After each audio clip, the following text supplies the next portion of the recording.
आज 12 दिसंबर 2019 गुरुवार का दिवस है और हरिहर त्रिकाश्रम के साप्ताहिक कार्यक्रम में आप सबका स्वागत है। और विशेष तौर से स्वागत है आज डॉक्टर दिलीप महंत जी का और डॉक्टर मधुसूदन बारचे मेरे परम मित्र, आपका विशेष स्वागत। और स्वागत है आज श्री जगदीश जी पाटीदार जो अभी हमारे नए पड़ोसी बने हैं यहाँ पे। तो हम आज एक नए विषय को शुरू करने जा रहे हैं जो काश्मीर शैव दर्शन का अत्यंत विशिष्ट विषय है, वो है तंत्रसार। इसके बारे में थोड़ा सा जान लें, ये क्या है, काश्मीर शैव दर्शन क्या है और हम आज किस चीज़ को पढ़ने जा रहे हैं। हिंदुस्तान में तंत्र की परंपरा के बारे में बहुत सारी भ्रांतियां हैं। कई लोग ये समझते हैं कि जादू टोना या किसी इस प्रकार की ओछी विद्याओं का नाम तंत्र है, लेकिन यह सिवाय हमारे अज्ञान के सिवा और कुछ भी नहीं है। तंत्र वो सर्वोच्च ज्ञान है जो मनुष्य की प्रज्ञा से निसृत हुआ है और इसकी विशिष्टता यह है कि विश्व भर के जो दार्शनिक हैं इससे विशेष तौर से प्रभावित हैं। और न केवल इतना, वरन ये जो तंत्र का जो मूल स्वरूप है इसे विश्व के बड़े बड़े विश्वविद्यालयों में पढ़ाया जाता है। खासतौर से जैसे मॉस्को यूनिवर्सिटी में पढ़ाया जाता है, सिडनी में पढ़ाया जाता है, जर्मनी में पढ़ाया जाता है और इसके कई केंद्र हैं जो विश्व के अन्य देशों में फैले हैं। और ये जो निष्पक्ष रूप से इसकी व्याख्या करते हैं वो जानते हैं कि ये विश्व का उच्चतम ज्ञान है। इस तंत्र के महासागर को जो हिंदुस्तान में बहुत ज़्यादा फैला हुआ था उसे एक सूत्र में पिरोने का काम करीब 1000 वर्ष पहले एक दार्शनिक हुए थे, अभिनव गुप्त, उन्होंने किया था। उन्हीं को भारत के नाट्य शास्त्र का पितामह भी कहा जाता है। इसके अलावा वो संगीत, चित्रकला, सौंदर्य शास्त्र इन सब में निपुण थे और एक जीवन में उन्होंने जो काम किया वो हमारे लिए अद्भुत है। उन्होंने एक जीवन में जितना कार्य किया है, करीब उन्होंने 44 किताबें लिखी हैं और जो तंत्रालोक है वो विश्व प्रसिद्ध है। और जो तंत्रालोक है वो बड़े बड़े 8 वॉल्यूम है, उस समय वो 12 वॉल्यूम में हुआ करती थी और आज उसे 8 बाइंडिंग्स में 8 वॉल्यूम के अंदर उपलब्ध है। ये तंत्रालोक पूरे हिंदुस्तान के जितने तंत्र शास्त्र थे सबको समेटकर उनके सार रूप को, उसके समझ को एकत्रित करके लिखी गई थी। और ये लिखने का काम 10वीं सदी के अंत और 11वीं सदी के आरंभ में हुआ था।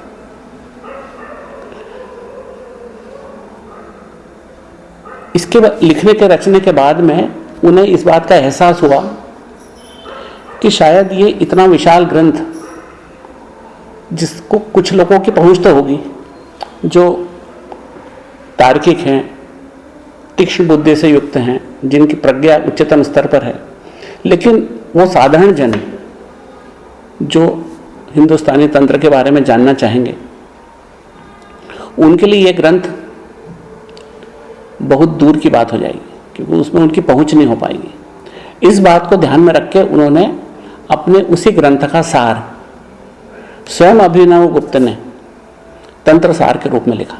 यह बात उन्होंने एक श्लोक में भी लिखी है यहाँ पर कि चूंकि ये ग्रंथ सबके लिए बोधगम्य न होने के कारण हम इसको संक्षिप्त रूप में तंत्र सार के रूप में प्रस्तुत कर रहा हूँ। तो इस ग्रंथ को आरंभ करने के पहले, इसका अध्ययन आरंभ करने के पहले मैं अपने गुरुदेव, परम गुरुदेव और परमेष्ठी गुरुदेव को प्रणाम करता हूँ और उनसे आशीर्वाद की प्रार्थना करता हूँ कि वो हमको सब श्रोताओं को और सभी संबंधित लोगों को इस बात की क्षमता प्रदान करें कि हम इस चीज़ को समझ सकें और उसके अनुरूप अपने जीवन को परिवर्तित कर सकें। क्योंकि तंत्र में और एक सामान्य ज्ञान में एक बड़ी विशिष्ट फर्क है। तंत्र जीवन जीने की शैली है, खाली गफ्फाजी नहीं है, खाली लफाजी नहीं है कि हम खाली गप लगाएं, बातें करें, खाली उसके ऊपर कोई तर्क करें, वितर्क करें। उससे हटकर वो जीवन जीने की शैली है।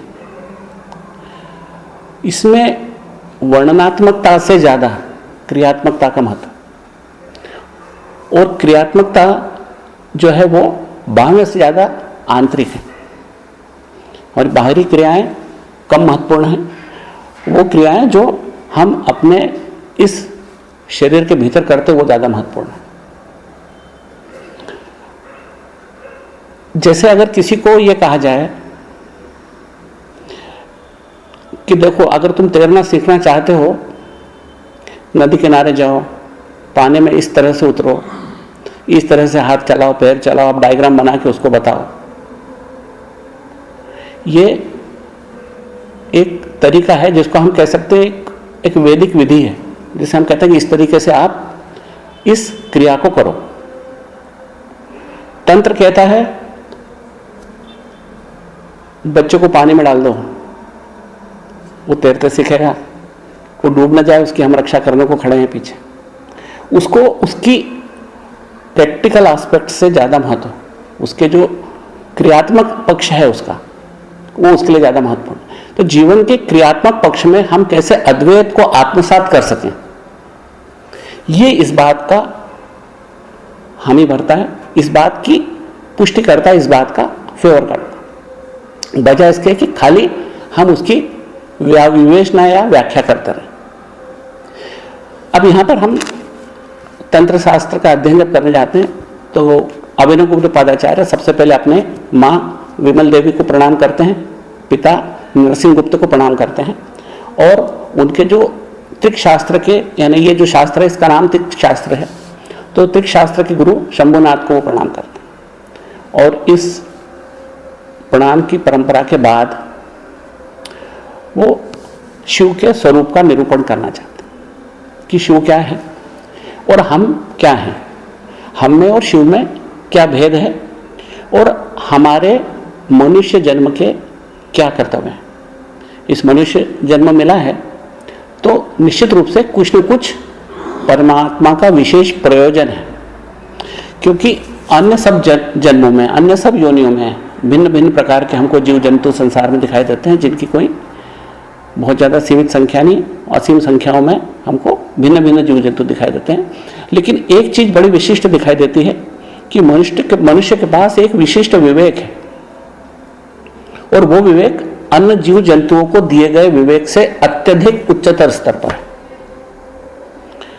जैसे एक सामान्य विवेक सबके पास होता है, अगर गाय के पास चारा रखा होगा, गोबर रखा होगा, पत्थर रखे होंगे, तो वो चारा ही खाएगी, उसको मालूम है कि क्या खाने लायक है। तो जीवन जीने का जो आधारभूत विवेक है वो सभी जीवों के पास है, वो चाहे छोटे से छोटे सूक्ष्म जीवी हो उनको भी वो विवेक है, और विशाल हाथी हो, वैल हो, उनको भी ये विवेक है कि हमको क्या खाना है, क्या नहीं खाना है, कैसे जीना है, कैसे प्रजनन करना है, कैसे अपने बच्चों का पालन करना है, कैसे इस प्रोजेनी को आगे बढ़ाना है, कैसे इस संसार को आगे बढ़ाना। ये विवेक हम सबको दे रखा है। लेकिन मनुष्य के पास एक उच्चतर विवेक है, वो अपने आप से प्रश्न करता है कि वो क्या है जिसके कारण मैं मनुष्य बना। क्या और जीव जंतुओं की तरह भोजन एकत्रित करना, घोंसला बनाना, बच्चे पैदा करना और मर जाना, इसके सिवा क्या अन्य अतिरिक्त कर्तव्य मनुष्य के पास हैं क्या? या वही जीवन है? उस जीवन से जी के निकलने के बाद जब मरने का क्षण आएगा, उस समय क्या हम इस बात से संतुष्ट रहेंगे कि हमने भरपूर जिंदगी जी, या हमने जो जीवन जिया उसके साथ न्याय भी किया? क्योंकि हम जीवन के साथ न्याय तभी कर पाएंगे जब हमारी अंतरात्मा हमारे साथ होगी, जब वो कहेगी कि हाँ, तुमको जो जीवन जिया उस जीवन में तुम्हारे जीवन के लिए जो कर्तव्य रखे गए थे उनका तुमने ठीक से पालन किया। यह हमारा आंतरिक विवेक हमें एक आंतरिक अशांति पैदा करता है, वो हमें प्रश्न पूछने को मजबूर करता है, जिज्ञासु बनाता है। ये जिज्ञासाएं अन्य जीव जंतुओं में अत्यंत अल्प स्तर पर है, जो मनुष्य में अति उच्च स्तर पर है। तभी तो कारण है कि इतनी भौतिक प्रकृति, इतना विशाल विश्व का स्वरूप, हर साल बदलता हुआ स्वरूप, वो मनुष्य की जिज्ञासा का प्रतीक है। इन जिज्ञासाओं का दो दिशाओं में प्रवाह होता है। जो बाह्य प्रवाह है इसे हम विज्ञान बोलते हैं, और जो आंतरिक प्रवाह है उसे हम आध्यात्म बोलते हैं। तो विज्ञान और आध्यात्म दिशाएं भिन्न हैं, खोज वो दोनों एक बिंदु की करते हैं कि वो है हमारा अंतिम सत्य क्या है। फिजिक्स भी पढ़ते हैं तो वो चाहते हैं कि हमको थ्योरी ऑफ एवरीथिंग मिल जाए, TOE बोलते हैं, थ्योरी ऑफ एवरीथिंग, जिससे हम उस थ्योरी के बाद कह सकें कि भौतिक शास्त्र अपने पूर्ण मुकाम पर आ गया, अब इसके बाद में और कुछ जानने लायक नहीं बचा। आइंस्टाइन के भी पहले, न्यूटन के समय लोगों को यह लगने लगा था कि जो जानने लायक था जान लिया गया, अब और कुछ जानने को बचा नहीं। न्यूटन ने जो नियम प्रतिपादित कर दिए थे, उसके बाद में ऊष्मागतिकी के नियम आए, उसके बाद में ऐसा लगने था कि अब संसार में जानने लायक कुछ भी नहीं बचा, सभी कुछ जान लिया गया।